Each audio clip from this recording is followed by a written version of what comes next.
ఆయన వెళ్ళి పెద్దవాళ్ళందరికీ నమస్కారాలు చేసుకుంటాడు. భీష్ముడికి, ద్రోణుడికి, శల్యుడికి అందరికి కృపాచార్యుడికి అందరికీ కూడా దండాలు పెట్టుకుంటాడు. వాళ్ళ యొక్క అనుగ్రహం పొందుతాడు.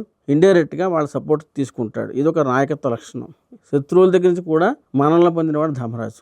అప్పుడు వెళుతున్నప్పుడు ఎవరైనా సరే మేము చేసే యుద్ధం ధర్మబద్ధమైన యుద్ధం అని తెలుసు అని అనుకుంటే కనుక మీ సైన్యం నుంచి మాకు రావచ్చు, మీరు ఎవరైనా మా పక్షానికి వచ్చేయచ్చు అంటాడు. అప్పుడు ధృతరాష్ట్రుడు ఒక వైశ్యకన్య ద్వారా పుట్టిన యుయుత్సుడు అన్న అతను వీళ్ళ పక్షానికి వస్తాడు. అంటే ఒక రాజు అన్నవాడు ఎవరినైనా కలుపుకొని పోవాలనే తత్వం కలవాడు కాబట్టి ధర్మరాజు ఇక్కడ నాయకుడు అయ్యాడు. ఇంకా ముందుకెళ్తే ధృష్టద్యుమ్నుడిని సైన్యాధ్యక్షుడిని చేస్తాడు తన పక్షానికి. ఆయన యుద్ధం అంత కఠినంగా చేయకపోవడంతో ఆయన రెచ్చగొట్టడానికి ముందుకెళ్తాడు. రణరంగం అంతా కలిగి తిరుగుతాడు. తిరిగి ఏమిటిది, నువ్వు ఎందుకు పుట్టావు, ద్రోణుడు చంపడానికే పుట్టావు, అగ్నిపుత్రుడు నువ్వు, ఎందుకు యుద్ధం గట్టిగా చేయట్లే అంటాడు. ఆయన రెచ్చగొడతాడు. అలాగే రణరంగం తిరుగుతూ ఉంటాడు. ప్రతి వాళ్ళ సమాలోచన జరుపుతూ ఉంటాడు.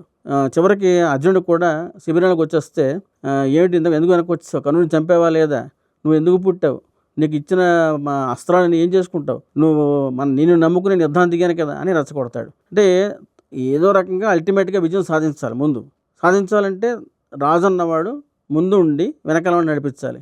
అలాగే ధర్మరాజు ఈ విషయంలో కూడా గొప్ప నాయకుడిని చెప్పి ప్రూవ్ చేసుకుంటాడు. అప్పుడు అర్జునుడు విపరీతంగా యుద్ధం చేస్తాడు. మళ్ళీ అవతల పక్క కౌరవ సైన్యం నశిస్తుంది, కర్ణుడిని చంపుతాడు, జరుగుతాయి. అలాగే చివరిలో దుర్యోధనుడు పారిపోతాడు, మడుగులో దాక్కుంటాడు. వెళ్తాడు, ఏమిటి పిరికి బందలాగా ఎలా దాక్కున్నావు, ఇంతకాలం యుద్ధం గోల పెట్టావు, అందరినీ రప్పించావు, గొప్ప వినాశనానికి దారి తీసావు, ఎంతోమంది పోయారు, ఈ క్షణంలో నువ్వు పారిపోవడం ఏంటి, రాజు వేయండి, ఇది కూడా యుద్ధం చెయ్యి, రాజు అన్నవాడు దాక్కోకూడదు, పారిపోకూడదు కదా, బయటికి రా అంటే రెచ్చగొడతాడు. ఆయన రాడు. రాకపోతే అల్టిమేట్గా ఏమంటాడంటే మా 5గురిలో ఎవరితోనే యుద్ధం చేసి గెలు, మొత్తం రాజ్యం అంతా నీకు ఇచ్చేస్తా ఉంటాడు. అప్పుడు కృష్ణుడు వస్తాడు, ఏంటి బావా ఏం చేస్తున్నావు, పిచ్చి మాటలు మాట్లాడుతున్నావు ఏంటి, ఇలా అయితే అలాగా, ఇంతకాలం నువ్వు కష్టపడినది ఏమవుతుంది, తపస్సుకి వెళ్తే అడవులకి పోయి తపస్సు చేసుకుంటారా మీరు అందరూ కలిసి, 13 సంవత్సరాల పడి వేచి ఉన్నారు కదా, ఇప్పుడు యుద్ధం విజయం దగ్గరికి వచ్చినప్పుడు ఎటువంటి మాటలు మాట్లాడతావేటి, 5గురిలో ఆయన జయించేవాడు భీముడు తప్ప ఇంకెవరూ లేరు కదా, అతన్ని నువ్వు కాదనకుండా నువ్వు వేరే వాళ్ళతో యుద్ధం చేసినా కూడా యుద్ధం చేస్తే రాజ్యం ఇచ్చేస్తా అని చెప్పడం ఏంటి, చాలా అనాలోచిత సలహా ఇది అని చెప్తాడు. కానీ ధర్మరాజు యొక్క స్ట్రాటజీ వేరు. ఏంటంటే ఆయన చిన్నప్పటి నుంచి వీళ్ళతో కలిసి పెరిగాడు కదా, దుర్యోధనుడు కూడా కలిసి పెరిగాడు. వాళ్ళందరూ కూడా దుర్యోధనుడికి బాగా ఆత్మాభిమానం ఎక్కువ. ఆయన సమబుద్ధితో యుద్ధం చేస్తాడు తప్ప వేరే వాళ్ళతో చేయడానికి తెలుసు. ఒకటనే ఒక ట్రంప్ కార్డు ప్లే చేశాడు, ఎవరైనా యుద్ధం చేస్తానంటే బయటకు వస్తాడు కదా అని చెప్పి. ఖచ్చితంగా ఆ మాటకి ఆయనకి బాగా పనిచేసింది. బయటకు వచ్చాడు, భీముడి చేతిలో యుద్ధం చేసి మరణించాడు.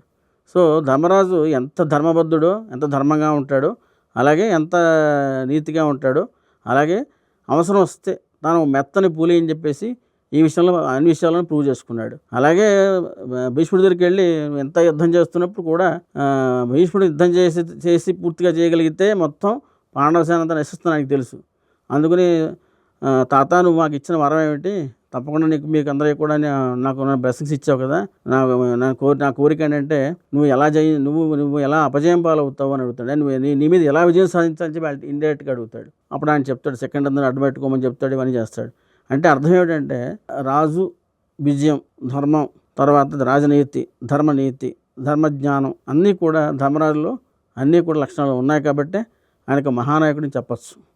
లిపి మహాభారతం గేమ్ ఆడండి, మీలోని వీరుణ్ణి గెలిపించండి, జీవితాన్ని గెలవండి.